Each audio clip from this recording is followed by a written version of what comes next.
Financial Edge recently ran its flagship Superday event, consisting of a series of virtual interviews designed to simulate a real investment banking Superday. This offered applicants the opportunity to practice their interview skills and to get a feel for what to expect at their upcoming Superdays. Following the success of the event, we've put together this Superday masterclass, drawing on real-life interviews and examples.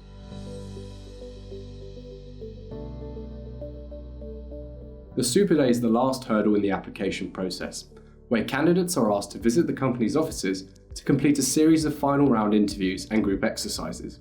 On average, the success rate of applicants in securing an offer from a Superday is between 20 to 30%. This illustrates the importance of preparation and the benefit of securing several Superdays with different companies to maximise chances of securing an offer. When it comes to dress code, we would suggest for men wearing a neutral coloured suit, such as navy, grey or charcoal, with a plain white or blue shirt complemented by a simple pattern tie. In terms of accessories, cufflinks and watches are okay, but it's best to avoid any excessive jewellery. Smart black Oxford or loafer shoes would be good footwear choices. It is strongly advisable to clean shave ahead of the Superday, or at least to trim facial hair so that it looks neat. Women can opt for a modest skirt suit or a standard trouser suit. Otherwise, a knee-length skirt and a complementary blouse with a jacket is an alternative option. It's best to avoid loud patterns and flashy fabrics. In terms of jewellery, small necklaces, earrings and rings are all appropriate in moderation. Either slight high heels or loafer shoes are both suitable footwear options. Reach out to alumni at your university who currently or previously work for the company with whom you're interviewing, as they can give you their insights on the interview process. Check out online resources and forums such as Glassdoor to get an idea for the kind of FAQs asked by the company at Superdays. You're likely to receive some guidelines ahead of the Superday, including the format of the day itself and what documents to bring with you. Read these carefully and feel free to ask any questions to HR in advance.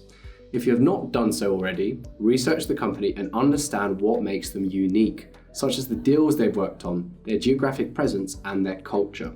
Get plenty of rest the night before and relax in the morning ahead of the Superday. If you have to travel far to attend the event, try to book overnight accommodation nearby. Companies will often cover any travel expenses. As soon as you walk through the front door, act as if you're being watched at all times. Be polite, act professionally, and look people in the eye when you're talking with them. Remain confident and calm throughout the day, even if you're thrown by any questions during the interview process. The Superday may also offer networking events, so make sure to interact with fellow candidates and company employees throughout. Superdays usually consist of several interviews with company employees, often in one-on-one or two-on-one interviews, lasting between half an hour to an hour each. The interviews are likely to cover behavioural questions, competency-based questions, technical questions, and brain teasers. Interviews may be split by the types of questions asked or by the seniority of the interviewers. For behavioural questions, you can expect questions like, tell me about yourself, why do you want to work in banking, or why do you want to work for this particular bank? So it's important to get this right and set a good first impression. Let's take a look at our first example and see how they performed in our Superday simulation. So I've lived here now for 4 years because I did my undergrad at Edinburgh, and then now I've just recently moved down to London to do my master's. Okay, good. Yeah. So, Daniele, I want to ask you, what attracts you to investment banking? And a follow-on question to that, which area of investment banking do you think you are most interested in? Sure. So what attracts me to investment banking, I think there's 3 key reasons. So firstly, as an investment banking analyst, obviously you undertake a lot of like financial research and build complex financial models and build presentations. And my experience thus far undertaking my master's in finance and also interning at BlackRock has really given me a lot of exposure to those types of responsibilities. And I've really enjoyed that. And I want to sort of continue to do that within a professional context, and especially working on deals. So that sort of leads me into my second point, where I'm really interested in working on like high profile, complex transactions and really being able to add value to companies and contribute to their growth and development.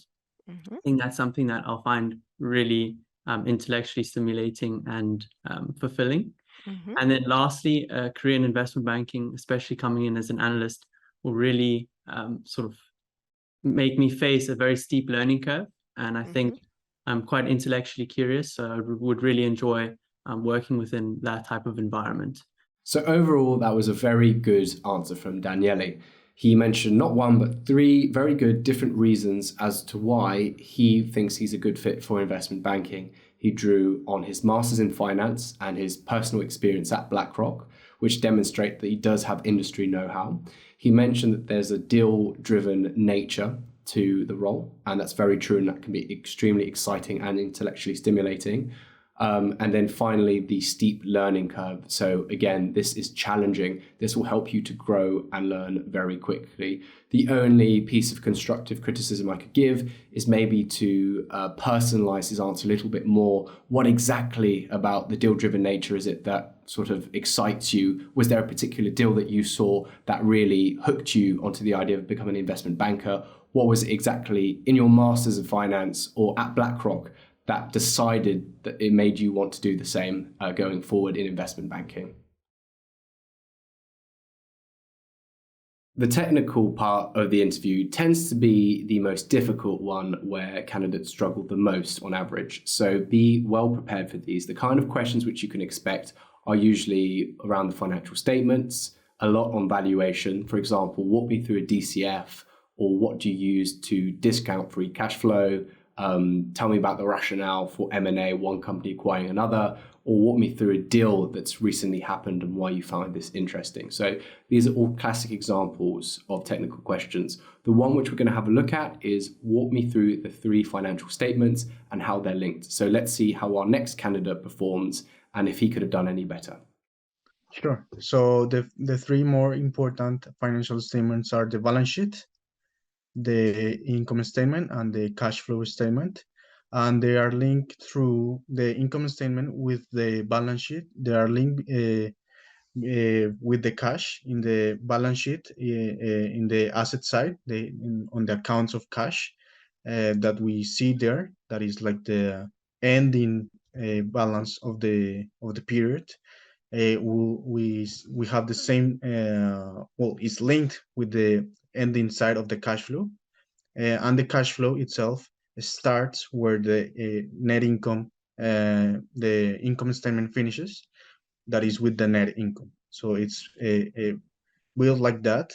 Also, the net income, well, with the income statement and with the balance sheet, we can recreate the cash flow statement. We don't have all the figures all done. So overall, Julian's answer was pretty good. He clearly demonstrated his understanding of the three financial statements, and he gave some examples as to how they're linked.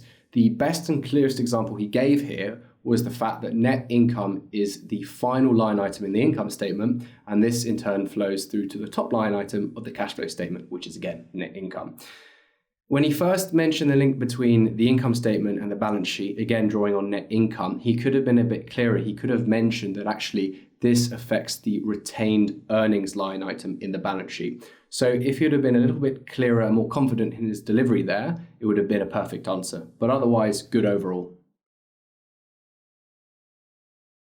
So competency-based questions are an easy win in my opinion. You should have well prepared for these ahead of the interview. The kind of classic questions to expect are: tell me about your strengths and weaknesses, tell me about a time when you've worked in a team or you've led a team, and again, try to draw as much as you can from your personal experience, and where possible, give a positive spin. So let's take a look at how our next candidate performed and if they could have done any better. Thank you. And to get a little bit more negative now, but I think it's important to be aware of things like this. What do you think you might find challenging or hard to deal with in investment banking? Perhaps the hard thing to deal with investment banking is learning all the technical aspects. So learning about all the valuations and doing all the Excel work might be a bit challenging because it's not something I was ever trained in at university or in my high school. So it's going to be, I anticipate a very steep learning curve for me, but I enjoy challenges. And in my spare time, I have been using data camps, data analysis, Excel training to kind of familiarize myself with some Excel modeling. So this is just something I'm actually quite energized by. Overall, that was a good answer by Evelyn. She mentioned that the technical skills and learning these in investment banking could be a sticky point and a steep learning curve. However, she took a negative and she put a positive spin on it, saying that she's already doing things to surmount this challenge by taking Excel classes in her own time, which shows enthusiasm. And she even mentioned at the end that she feels energized at the challenge, which is excellent.